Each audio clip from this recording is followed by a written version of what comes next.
Chapter 13 biochemistry में आज का जो हमारा टॉपिक है 13.2 प्रोटीन्स। हमने आज प्रोटीन्स के बारे में डिस्कशन करनी है कि प्रोटीन्स क्या होते हैं, लिविंग ऑर्गेनिजम्स में प्रोटीन का क्या रोल है, प्रोटीन्स बनते किससे हैं, प्रोटीन के सोर्सेस क्या हैं, प्रोटीन के यूजेस क्या हैं। लेकिन टॉपिक स्टार्ट करने से पहले फर्स्ट ऑफ ऑल हम अमाइनो एसिड्स के बारे में बात करेंगे। अमाइनो एसिड्स क्या होते हैं, फिर जाके हमें प्रोटीन की समझ आ जाएगी। ठीक, अगर हम डायरेक्ट प्रोटीन की मतलब बात स्टार्ट करते हैं, अमाइनो एसिड की बात नहीं करते, तो इससे मेरा ख्याल है मुश्किल हो जाएगा प्रोटीन्स को अंडरस्टैंड करना। क्लियर, क्योंकि प्रोटीन्स बने होते हैं अमाइनो एसिड से।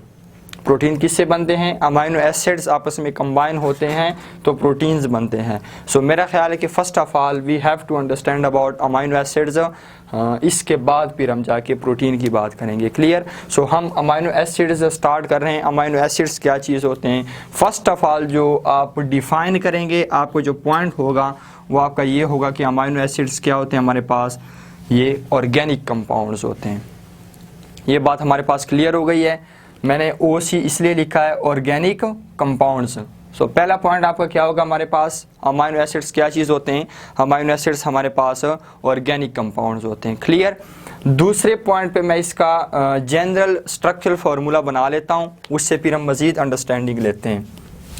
दूसरे पॉइंट पे हमारे पास जो अमाइनो एसिड्स का जनरल स्ट्रक्चरल फार्मूला होता है वो हमारे पास ये होता है कि कार्बन के चूँकि टेट्रावैलेंसी है, कार्बन के आउटर मोस्ट शेल में कितने इलेक्ट्रॉन्स हैं? 4 इलेक्ट्रॉन्स हैं इसके पास। क्लियर, तो एक इलेक्ट्रॉन्स ये शेयर करता है किसके साथ? हाइड्रोजन के साथ।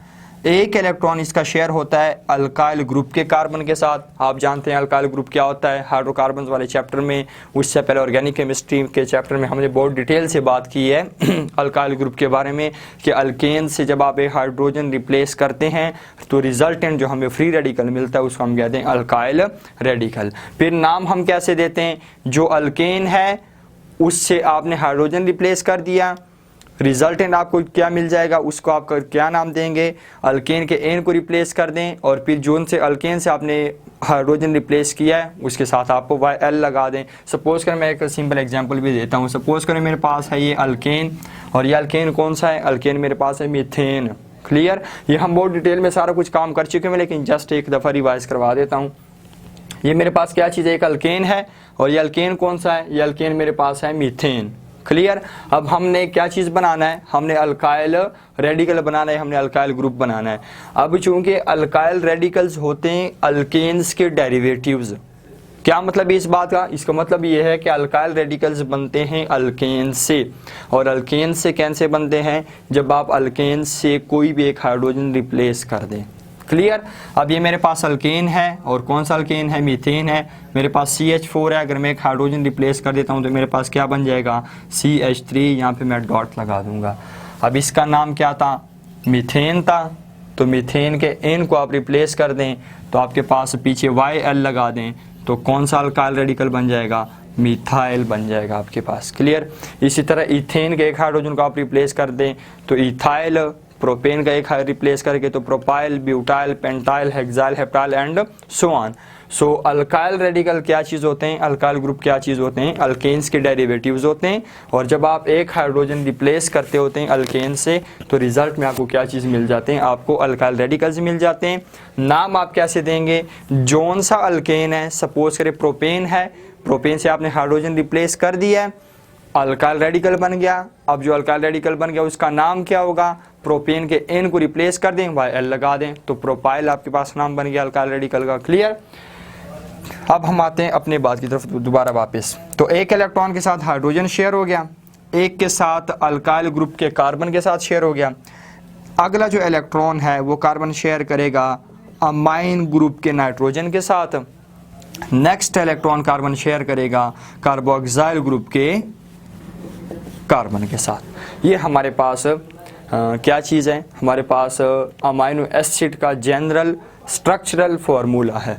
क्लियर, अगली बात सुने, हमारे पास ये जो R है अल्काइल ग्रुप, ये हर अमाइनो एसिड के लिए अल्काइल ग्रुप क्या होगा? डिफरेंट होगा। ये भी हमारे पास पॉइंट क्लियर हो गया। हर अमाइनो एसिड के लिए अल्काइल ग्रुप क्या होगा? डिफरेंट होगा। इसके बाद जो तीसरा पॉइंट हम डिस्कस करने जा रहे हैं, उससे पहले मैं आपको दो चीज़ें और भी बता दूं। तीसरे पॉइंट में हम उसको क्लियर कर लेते हैं कि अमाइनो एसिड्स चूँकि ऑर्गेनिक कंपाउंड्स हैं, क्या चीज़ है, हमारे पास ऑर्गेनिक कंपाउंड्स हैं, लेकिन इन ऑर्गेनिक कंपाउंड्स को अमाइनो एसिड्स का नाम क्यों दिया गया। Clear.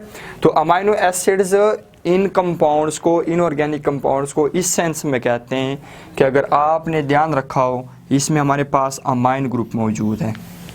Clear. Basically amino acids हमारे पास दो वर्ड्स का कम्बिनेशन है, वन इज़ हमारे पास अमाइन है, सेकंड हमारे पास एसिड्स है। क्लियर। तो अमाइनो किस सेंस में कहते हैं, चूँकि इन ऑर्गेनिक कंपाउंड्स में अमाइन फंक्शनल ग्रुप लगा हुआ है, और अमाइन फंक्शनल ग्रुप हम तीसरे चैप्टर ऑर्गेनिक केमिस्ट्री में बहुत डिटेल से पढ़ चुके हैं कि अमाइन फंक्शनल ग्रुप क्या होते हैं, उसमें नाइट्रोजन और हाइड्रोजन के एटम होते हैं, और NH2 ये हमारे पास क्या चीज़ है, अमाइन फंक्शनल ग्रुप है।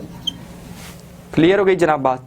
सेकंड हमारे पास एसिड्स क्यों कहते हैं, क्योंकि आपको पता है, ये भी हम बात पढ़ चुके हैं ऑर्गेनिक केमिस्ट्री के चैप्टर में कि ये हमारे पास COOH जो है कार्बोक्सिलिक एसिड्स का फंक्शनल ग्रुप है।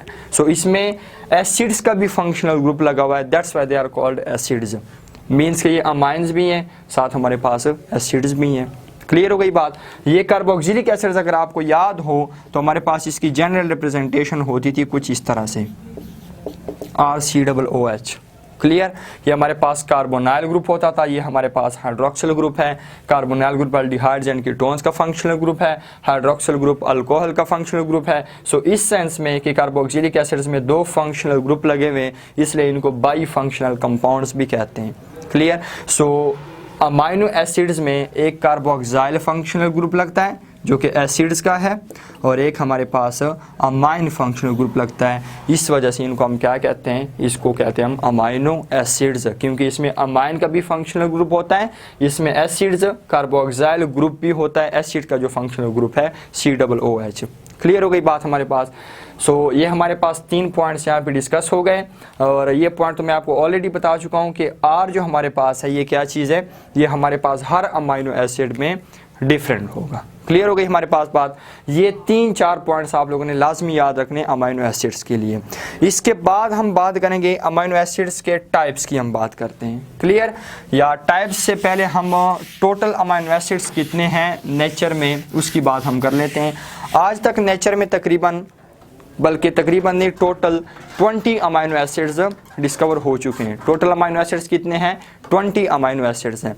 मैंने यहाँ पे लिखे भी हैं 10 अमाइनो एसिड्स ये हैं, 10 ये हमारे पास, ये टोटल हमारे पास 20 अमाइनो एसिड्स हैं। क्लियर।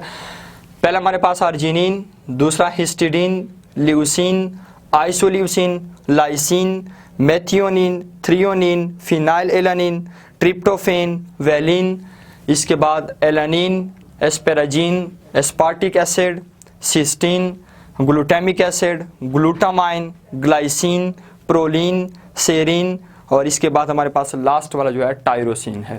ये अमाइनो एसिड्स के हमारे पास टोटल 20 किस्म के अमाइनो एसिड्स आज तक डिस्कवर हो चुके हैं। फिर ये जो 20 अमाइनो एसिड्स हैं इनको कैटेगोरिकली डिवाइड किया गया है। हम कह सकते हैं कि अमाइनो एसिड्स की 2 मेन टाइप्स हैं, एक को कहते हैं हम एसेंशियल अमाइनो एसिड्स, एक को हम कहते हैं नॉन एसेंशियल अमाइनो एसिड्स। सो एसेंशियल अमाइनो एसिड्स हमारे पास ये हैं arginine, histidine, leucine, isoleucine, lysine, methionine, threonine, phenylalanine, tryptophan और वेलिन। ये हमारे पास एसेंशियल अमाइनो एसिड्स हैं। अब एसेंशियल अमाइनो एसिड्स इनको किस सेंस में कहते हैं, क्योंकि ये जो अमाइनो एसिड्स हैं ये हमारी बॉडी के अंदर मौजूद नहीं हैं, ये अमाइनो एसिड्स हमारी बॉडी सिंथेसाइज नहीं कर सकती, ये अमाइनो एसिड्स हमें डाइट में लेने पड़ते हैं। इन अमाइनो एसिड्स की बॉडी को रिक्वायरमेंट होती है, ज़रूरत होती है, इसलिए इनको हम एसेंशियल मीन्स के ज़रूरी वाले अमाइनो एसिड्स कहते हैं कि ये हमारे लिए ज़रूरी है, क्योंकि ये हमने डाइट में लेने हैं, हमारी बॉडी में इनकी सिंथेसिस नहीं होती। क्लियर। और अब एसेंशियल अमाइनो एसिड्स में एक अमाइनो एसिड ऐसा है अर्जिनिन, इस अमाइनो एसिड की सिर्फ यंग मतलब कि जवान को ज़रूरत होती है, एडल्ट्स को इस अमाइनो एसिड की ज़रूरत नहीं होती। क्लियर। सेकंड जो हमारे पास है नॉन एसेंशियल अमाइनो एसिड्स, वो कौन से, alanine, asparagine, aspartic acid, cysteine, glutamic acid, glutamine, glycine, proline, serine, और हमारे पास लास्ट जो है टायरोसिन। ये 10 amino acids non essential amino acids हैं। किस सेंस में इनको नॉन एसेंशियल अमाइनो एसिड्स कहते हैं? क्योंकि ये अमाइनो एसिड्स हमारी बॉडी के अंदर सिंथेसाइज होते हैं, हमारी बॉडी के अंदर मौजूद हैं, इनको डाइट में लेना नहीं पड़ता, हमारी बॉडी को ज़रूरत नहीं पड़ती, इसलिए हम इनको नॉन एसेंशियल मीन के गैर ज़रूरी अमाइनो एसिड्स कहते होते हैं। सो ये हमारे पास अमाइनो एसिड्स की बात क्लियर हो गई है। सेकंड हम बात करते हैं अमाइनो एसिड्स जो हैं ये प्रोटीन्स के बिल्डिंग ब्लॉक्स हैं। क्लियर। नेक्स्ट जो हमारा आ रहा है 13.2.1, मैं यहाँ पे सिर्फ मेंशन कर देता हूँ 13.2.1। इसमें लिखा हुआ है कि amino acids are the building blocks of proteins.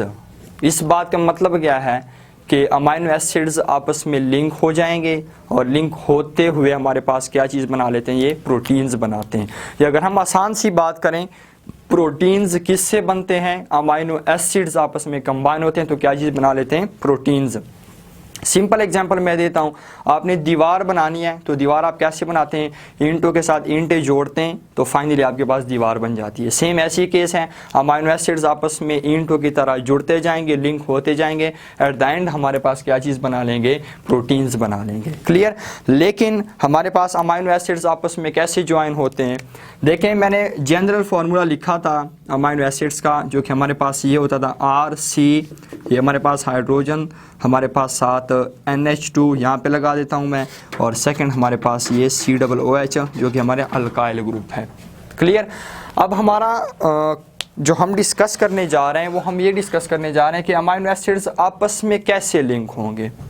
Amino acids आपस में ऐसे लिंक होंगे कि एक अमाइनो एसिड्स का अमाइन ग्रुप और दूसरे अमाइनो एसिड का कार्बोक्सिल ग्रुप आमने सामने हो जाए। क्लियर। गौर से सुने, एक अमाइनो एसिड का अमाइन ग्रुप और दूसरे अमाइनो एसिड का कार्बोक्सिल ग्रुप आमने सामने आ जाए। देखें कैसे हमारे पास आमने सामने आ जाए, ये कार्बन है हमारे पास, ये हमारे पास कार्बोक्सिल ग्रुप यहाँ पे सामने आ गया, COOH, ये हमारे पास इसके साथ वही हाइड्रोजन लगा हुआ है, यहाँ पे R आ जाएगा, यहाँ पे हमारे पास COOH, सॉरी यहाँ पे हमारे पास अमाइन ग्रुप आ जाएगा। क्लियर हो गई बात। अब एक अमाइनो एसिड हमारे पास ये है, एक अमाइनो एसिड हमारे पास ये है, इस अमाइनो एसिड का अमाइन ग्रुप सामने आ गया, इस अमाइनो एसिड का कार्बोक्सिल ग्रुप सामने आ गया। क्लियर।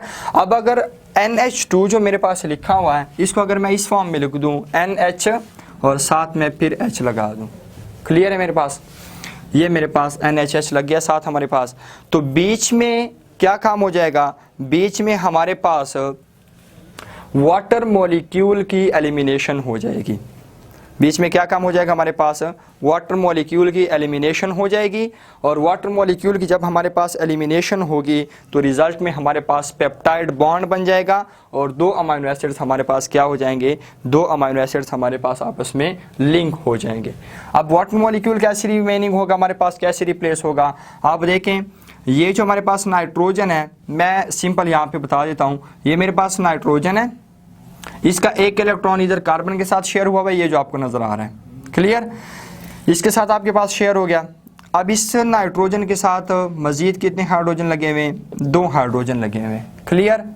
ये मैंने यहाँ पे साइड पे बना दिया, ये मैं बना रहा हूँ, ये वाला हमारे पास जो बना हुआ है, ये मेरे पास जो है C, इसके साथ ये जो ऑक्सीजन है, बल्कि मैं इधर ये भी बना देता हूँ कि इस कार्बन का इस कार्बन के साथ बॉन्ड बना हुआ है।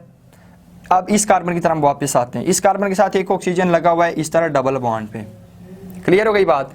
जबकि ये जो हमारे पास ऑक्सीजन लगा हुआ है, ये आपको नजर आ रहा है, ये ऑक्सीजन लगा हुआ है हमारे पास, और इस ऑक्सीजन के साथ क्या लगा हुआ है हमारे पास, हाइड्रोजन लगा हुआ है। क्लियर। ये आपको यहाँ तक बात की समझ आ गई है हमारे पास। अब काम क्या होगा, बीच में से वाटर मॉलिक्यूल कैसे निकलेगा, ये जो हमारे पास नाइट्रोजन है ये इस हाइड्रोजन के साथ बॉन्ड ब्रेक करेगा। बॉन्ड कैसे ब्रेक करेगा, कोवेलेंट बॉन्ड बना हुआ है, नाइट्रोजन हाइड्रोजन ने आपस में इलेक्ट्रॉन की शेयरिंग की हुई है, ठीक है। लेकिन चूंकि nitrogen being more electronegative than hydrogen, so ये इलेक्ट्रॉन पेयर को पुल करके नाइट्रोजन अपने आप को नेगेटिवली चार्ज बना लेगा, साथ हमारे पास हाइड्रोजन पॉजिटिवली चार्ज, प्रोटॉन हमारे पास निकल जाएगा। अब आपको हमने बहुत सारे मैकेनिज्म्स किए हुए, आपको याद भी होना है कि ऑक्सीजन के पास लोन पेयर ऑफ इलेक्ट्रॉन मौजूद होता है। अब लोन पेयर ऑफ इलेक्ट्रॉन के ऊपर जाके प्रोटॉन अटैक कर लेता है हमारे पास। क्लियर। यहां से मैं इसको रेस कर लेता हूं। क्लियर। ये मेरे पास यहाँ पे क्या चीज़ निकला हुआ था, हमारे पास नाइट्रोजन, इसके साथ एक हाइड्रोजन पीछे रह गया और ये कार्बन के साथ अटैच है। नाइट्रोजन के ऊपर क्या चीज़, नेगेटिव चार्ज है। यहाँ पे हमारे पास प्रोटॉन आके अटैच हो गया, इसका पॉजिटिव चार्ज ख़त्म हो गया, लेकिन वो पॉजिटिव चार्ज शिफ्ट हो गया किस पे, ऑक्सीजन पे। चूँकि oxygen lone pair of electron donate करता है, इसलिए इसके ऊपर जाके पॉजिटिव चार्ज शिफ्ट हो जाएगा। अब आपको ये भी पता है कि ऑक्सीजन पॉजिटिव चार्ज कभी बर्दाश्त नहीं करता, इसलिए ऑक्सीजन ये वाला जो इलेक्ट्रॉन पेयर है ये पुल कर लेगा, अपना लोन पेयर ऑफ इलेक्ट्रॉन वापस ले लेगा। लेकिन यहाँ पे फिर क्या काम हो जाएगा, ये पॉजिटिव चार्ज शिफ्ट हो जाएगा किसकी तरफ, ये पॉजिटिव चार्ज शिफ्ट हो जाएगा इस कार्बन की तरफ हमारे पास। क्लियर हो गई बात। तो आप देख रहे हैं कि बीच में से डिहाइड्रेशन हो गई है, मीन्स के वाटर मॉलिक्यूल बीच में से रिप्लेस हो गया, बीच में वाटर मॉलिक्यूल निकल गया। अब आप देखें आगे क्या काम होगा हमारे पास। आगे आप देख सकते हैं हमारे पास जो है कार्बन और नाइट्रोजन का आपस में बॉन्ड हमारे पास बन जाएगा। ये हमारे पास कार्बन, ये हमारे पास नाइट्रोजन का बॉन्ड बनेगा और आपस में हमारे पास क्या काम हो जाएगा, बीच में आपस में एक दूसरे के साथ लिंक हो जाएंगे। वहाँ पे नेगेटिव चार्ज, यहाँ पे हमारे पास पॉजिटिव चार्ज। ठीक है, यहाँ से हमारे पास एक हाइड्रोजन चला जाएगा, ये हमारे पास इसके ऊपर हाइड्रोजन लगा होना है, यहाँ पे हमारे पास ऑक्सीजन है और ये हमारे पास कार्बन नाइट्रोजन का बॉन्ड बन गया। रिज़ल्ट में हमें क्या चीज़ मिल गया, रिज़ल्ट में हमारे पास मिल गया पेप्टाइड बॉन्ड, और पेप्टाइड बॉन्ड के रिज़ल्ट में हमारे पास 2 अमाइनो एसिड्स लिंक हो गए।